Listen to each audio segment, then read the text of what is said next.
No Jumper, coolest podcast in the world, and we are back. My man Remo's in the building, and we are talking to the one and only, the OG of the media game, Vlad TV in the building. How you feeling? Yeah, I'm good, man. Always a pleasure to be here. Yeah, what's going on, man? How you feeling? Hey, every day something new. Yeah? What's it today? Any updates? No, nothing too crazy. Yeah? Nothing too crazy. It was an interesting week with the whole TMZ, Nicki Minaj thing. Oh, they hit you up? You were interacting with them about that as well? Well, they hit me up. So Okay. TMZ reached out to me to do an interview, which was kind of cool because I've done TMZ before, but never like with Harvey. Oh, okay. Right? Yeah. It's always been like, I think Van Lathan like interviewed me last time. Right. But actually being on the air with Harvey, that was kind of cool. And I made some comments about Nicki Minaj in the process, and she responded with the acronym. But Very little albino dick. Which has honestly kind of become a meme in my household. My girl keeps saying that to me. If I do anything whack, she'll just be like, very little albino dick. And it actually took her a day to realize that it was an acronym for Vlad. Oh, really? She did not realize that at first. She was saying, she thought that I thought that it was funny, unrelated to you. Oh, she didn't spell it out. I think it went over most people's heads because no one, a couple of the barbs were like talking shit online, but very few compared to like the number of barbs she has, and the following that she has on Twitter, and the fact that people kind of covered that a little bit, like TMZ covered it and so forth, and I reposted it. I just responded, LOL. I couldn't think of a good comeback. I feel like the barbs are greatly diminished, or at least they've kind of like stood down. They've tossed their weapons to the side because I think even the hardcore barbs are realizing this woman is deranged. She's disrespecting these kids. Cardi B is the more likable one. They might hate Cardi B, but I think like even them, there's a lot of stuff here that they don't really want to be dying for. Yeah, she was talking about Cardi's kids' gums. Yeah. Like, they're so nasty. Banging spoons together. Basically, like that's what girls do. Guys kill each other or make fun of your dead homies, but then girls make fun of each other's children. At least in this world, I guess, because I don't really know any women who do this in any other lane of life. But to be fair, Cardi did mention the kid first in this one. Oh, she did? She said, all right, so Cardi B said, Nicki Minaj, it's your son's birthday. You're having all this attention to me. Like, you need to pay attention to your son for his birthday. And then that's when Nicki spiraled into what she was saying. But I mentioned this on TMZ. I don't know whether this was true or not, but I had made a tweet a while back. Remember when Nicki offered like $10 million for Des Bryant to box her husband? Yeah. And I made this tweet. I said, yo, Des, guaranteed $10 million. Here's how you do it. Host a fight at Chuck E. Cheese. And did she respond to that or no? Well, no one responded, right? It kind of became viral in its own way, right? Because her husband is a registered sex offender and I think is not able to go to places like Chuck E. Cheese, right? Right. So when Cardi was like, yo, you're beefing with me, it's your son's birthday, why don't you take him to Chuck E. Cheese or something? I almost felt like those two were connected because I think it probably hit Cardi's radar. Yeah. I don't know because me and Cardi or me and Nicki don't talk, but that was sort of what I referenced when I was on TMZ. I'm like, I almost felt like Cardi was kind of referencing the Chuck. Out of all those places in the world to take a kid to, she said Chuck E. Cheese. So I don't know. It is or it isn't, but I kind of mentioned it again, and that's when she did the whole acronym thing. So do you feel like are you actually a committed Cardi B stan, or is this just an example where you see Nicki's behavior and it grosses you out and you feel like you got to say something? Yeah, I just think Nicki's unhinged. Yeah. Right? I was blocked, but now I'm unblocked. What? It was Really? weird because I just checked because before I was blocked. I remember I even posted. I'm like, oh, Nicki blocked me. That's interesting. Oh, but then wow. when I looked at that tweet and I looked at her account, I'm unblocked. Really? So I guess she unblocked me. That's strange. I've interviewed her back in the day. Yeah. She knows who I am. Yeah. Like, so I like Cardi. I've interviewed Cardi before, right? I've interviewed both of them before. I mean, Right. To be fair. To be fair, they both changed up on you once they got huge. That happens. Yeah, that happens. We're all used to that. I Yeah. don't cry about that. But I'm not a huge Cardi fan. I'm not a huge fan of female rap, period, just to be honest. But out of female rap, I like Cardi's more than most of the other girls.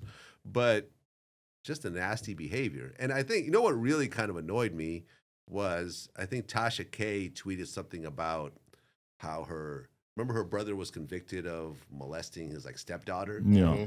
And Tasha said something that the effect of, the kids were, prompted to say certain things and to try to get money out of Nicki. She's like, yeah, they asked me for $20 billion. She's basically, it was like a tweet responding to Tasha that basically inferred that her brother is not a monster, was not molesting this little girl for like years, and it was really a shakedown. Yeah, that the family was trying to get paid off. Was trying to get paid. So what if it was 20,000? Would she have paid it off? If it wasn't 20 million, what if it was 20,000? I'm sure she's paid off plenty of other lawsuits to make them just go away. Yeah, and that doesn't change the fact that your brother still did what he did. He was convicted. And look, when it comes to shit like this, because I've researched these types of things, like a kid can't say, "Hey, this man molested me. Go arrest him." No, they will sit there with PhDs, with psychologists. The brother allegedly saw the molestation happen, so the brother was interviewed. It was a whole these types of things. Because think about it, every woman would be like, "Oh, my baby daddy molested my kids. Go throw him in jail." Like everyone would do that, and right? everybody knows that have an extremely low chance of actually being prosecuted, extremely low chance of being convicted. Unfortunately. And as a result, I would assume that those same rules basically apply to this sort of thing. You have serious child psychologists that will sit down and figure out whether these kids were coached or whether it actually happened. Right. Multiple kids that got in front of a jury. He was convicted unanimously and given 1 million years as he deserves. And she's trying to say, "Oh, he didn't do it. She's still trying to say it was a shakedown and that never happened when he's sitting in jail right now." And most guys who get accused of molesting a kid don't have a millionaire sister who's going to foot the legal bills. I'm sure Which she did. I'm sure his legal defense was so much better than almost anyone else who gets accused of this sort of thing, and he still got convicted. Listen, if one of my friends or relatives did some shit like that, I'm washing my hands of it. Yeah, you can burn. Yeah, no, listen, I had a friend from college that I found out is now a registered sex offender, and I'm cool. Do you know the details of how it went down? Yeah, he was trying to sell some R. Kelly tapes and stuff like that, on the dark web. Like the actual R. Kelly tape, or R. Kelly style tape? No, like an R. Kelly. Okay. The actual underage tape. Right. I'm saying, and I think some. I think it was and I'm not totally sure about this. I'm not going to say his name, but remember Tracy Lords back in the day filmed a bunch of. This is kind of before your time, before my time too. So there was this actress named Tracy Lords who became this big star, and then it was found out that she was filming at 16. Oh shit! So all the tapes got pulled off the shelves. She went on to do movies like Johnny Depp and stuff like that. She kind of crossed over a little bit, but there are these tapes of her from when she was underage. I think he was trying to sell some of those, and then his house was raided by the feds and he was arrested, and now he's a registered sex offender. When I found that out, I said, well, me and him aren't going to talk anymore. Yeah, that's it. So did you actually have the conversation with him, or you just ghosted him? Someone I know. We have a mutual friend. There's a crew of us in college. Okay, right. So a mutual friend that still knows both of us told me, and I'm like, oh, okay, well, never mind. He ain't coming over. He's not good. I'm cool. I can't be around that. I can't. I don't want to be around that. I can't be around that.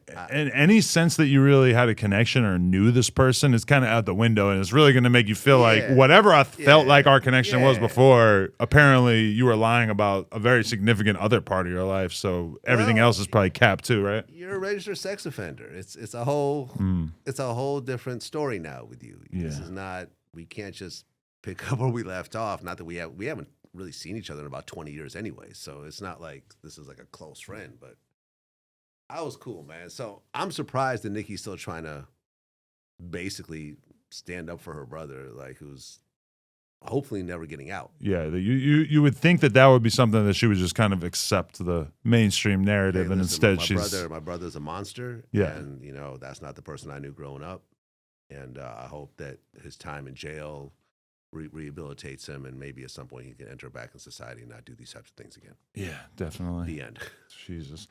If you haven't checked out Everything 420 yet, you are definitely missing out. From glass gear to infused sweets, they've got one of the best lineups online. They ship fast, it's always discreet, and their app makes shopping too easy. The deals are always running, and you can use code NOJUMPER for a little bonus at checkout. Shout out Everything 420.